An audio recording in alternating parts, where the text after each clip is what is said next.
Hey everyone, today we're going to break down a really important law that basically changed the game for workplaces all across India.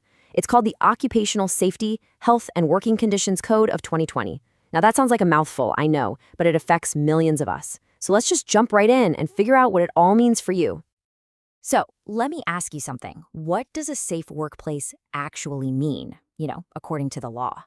We all think we know, right? But for decades, the real legal answer was just a mess. It was scattered across a whole bunch of different laws, which made things super confusing for everybody, from the boss to the brand new hire. Okay, see this number 13. That's how many old, confusing, and honestly, sometimes outdated labor laws were just gone, wiped away, and replaced by this one new code. Just think about that for a second. If you were a small business owner, you had to navigate this jungle of rules. And if you were an employee, good luck trying to figure out your basic rights. This was a huge, much-needed cleanup of all that legal clutter. And that was the whole point, really. The official mission, written right into the law, was to consolidate and amend.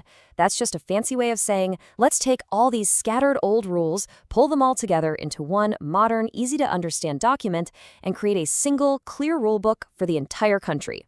Simple as that. All right, so we're talking about one code to rule them all. And before we dive into the nitty-gritty of who has to do what, let's just take a step back and look at the big picture. Why was this one single code so important in the first place? Well, the main idea was to create one single set of standards for absolutely everyone. It's all about making sure that it doesn't matter if you work in a huge factory, on a busy construction site, or out on a plantation. There's one consistent, modern set of rules that's there to protect your health and safety. It really simplifies things for employers, and it makes rights way clearer for workers. Okay, this brings us to the big question, probably the one you're asking right now. Does this code actually apply to your job? To figure that out, we've got to break down a few key definitions straight from the law itself. Let's do it. First up, who is a worker? The code's definition is actually incredibly broad. It's not just about manual labor. If you're doing technical work, clerical stuff, or even some supervisory tasks, you're very likely covered. The main people who are left out are those in high-level managerial or purely administrative roles. And what about an employer?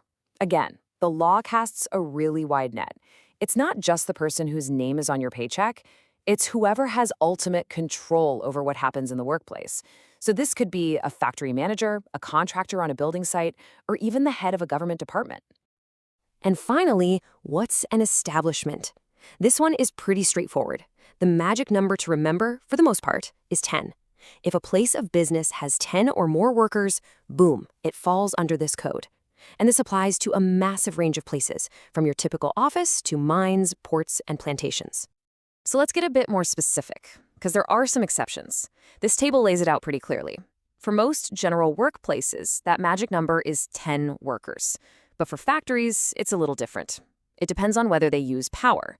If they do, the number is 20 workers. If they don't, it jumps up to 40.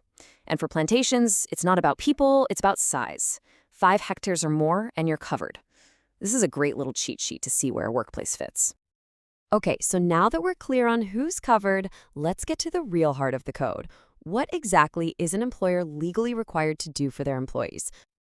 Just listen to this. This is a direct quote from Section 6 of the code, and it is so powerful. It says every employer has to ensure that the workplace is free from hazards which cause or are likely to cause injury or occupational disease. This isn't just about cleaning up after an accident. It's a proactive duty. It means employers have to actively create a safe environment from the get-go. This is pretty much the bedrock of the entire law. So what does that actually look like day to day? Well, the code lays out some really clear, non-negotiable responsibilities. Besides that big one about a hazard-free workplace, employers now have to give every single employee a formal letter of appointment. They also have to offer free annual health checkups for certain types of workers. And this last one is absolutely critical. An employer can never charge an employee for safety gear or any other health and safety measure, not a single rupee. All right, so we've talked a lot about what the employer has to do. But safety is a two-way street. So the code also spells out the specific rights and the responsibilities that you have as an employee. What the code does here is create a really important balance. On one hand, you have the absolute right to get information about health and safety standards in your workplace, and you have the right to report it if you see imminent danger. But with those rights come duties. You are legally expected to take reasonable care of your own safety. You have to cooperate with your employer on safety stuff, and you can never ever mess with or misuse safety equipment. It really frames safety as a team effort, a partnership. So we've got all these rules, rights, and responsibilities. It sounds good on paper, right? But who actually makes sure that everyone is following them? This is where the enforcement part comes in. The government appoints these officials with a very unique title, inspector cum facilitators. You can basically think of them as the referees of workplace safety, and they have some serious power. They can walk into and inspect pretty much any workplace. They can investigate accidents, they can demand to see all the paperwork, and even take samples for testing. And maybe most importantly, they can issue orders to fix dangerous situations, and those orders are legally binding. But I want you to focus on that second part of their title for a second, facilitator. The code is really clear that their job isn't just to be a cop and hand out punishments. It's also to advise and guide everyone, employers and employees alike. The real goal is to facilitate a safer workplace, not just to catch people breaking the rules. So what's the bottom line here?